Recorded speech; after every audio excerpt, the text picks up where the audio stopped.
আসসালামু আলাইকুম বন্ধুরা, আপনারা সবাই কেমন আছেন? আশা করছি ভালো আছেন। তো চলে আসলাম একটা নতুন ভিডিও নিয়ে। বন্ধুরা দেখেন, এগুলো হচ্ছে হাওয়াই মিঠাই আমাদের এদিকে বলে। তো আপনাদের এলাকায় কি বলে আপনারা কমেন্ট করে জানাবেন। দেখ, তো বন্ধুরা এটা একটা আসলে পহেলা বৈশাখের ভিডিও।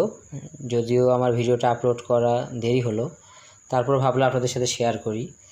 দেখেন, এটা আসলে কিভাবে গ্রামীণ পরিবেশে যে জিলাপি বানানো হয় সেই জিলাপি বানানোর একটি প্রক্রিয়া। এবং আপনারা হয়তোবা জানেন যে আমার বাসা নীলফামারী জেলার কিশোরগঞ্জ উপজেলায়, এবং এই কিশোরগঞ্জ উপজেলায় আসলে এই মেলাটি হয়েছে।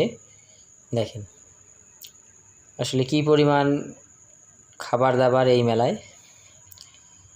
তো আসলে যারা গ্রামকে মিস করেন, যারা গ্রামে থাকেন না বা বিভিন্ন কারণে শহরে বসবাস করছেন, আসলে তাদের জন্যই এই ভিডিওটা।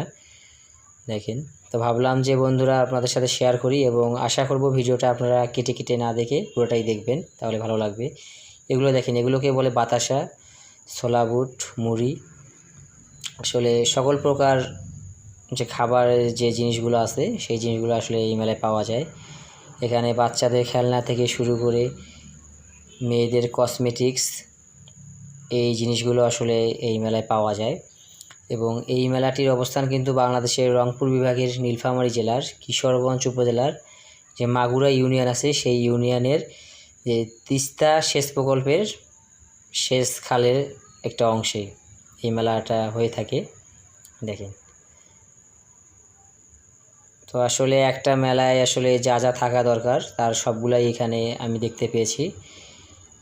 এবং দেখেন আসলে গ্রামীণ পরিবেশ যে কত সুন্দর এবং কত যে ভালো লাগার একটা বিষয়, এই বিষয়টি আসলে আপনারা না দেখলে বুঝতে পারবেন না।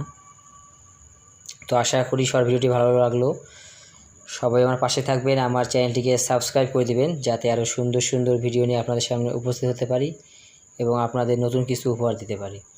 দেখেন, এগুলো তরমুজ, আনারস, আসলে যা কিছু আসলে দরকার একটা মেলায় সব কিছুই এখানে পাওয়া যায়। ফুচকা থেকে শুরু করে ঝালমুড়ি, বাচ্চাদের খেলনা। দেখেন, এবং দেখেন একটা বিষয় যে গ্রামীণ পরিবেশে বাচ্চারা কীভাবে বেড়ে ওঠে, এবং যে আমাদের এদিকে যে তিস্তা সেচ প্রকল্পের যে খালগুলো আছে সেই খালে আসলে বাচ্চারা কীভাবে লাফালাফি করতেছে পানিতে, সেই বিষয়টা আসলে তুলে ধরলাম এই ভিডিওতে। তো সবাই ভালো থাকবেন, সকলের সুস্বাস্থ্য কামনা করছি। আল্লাহ হাফেজ, আসসালামু আলাইকুম, ধন্যবাদ সবাইকে।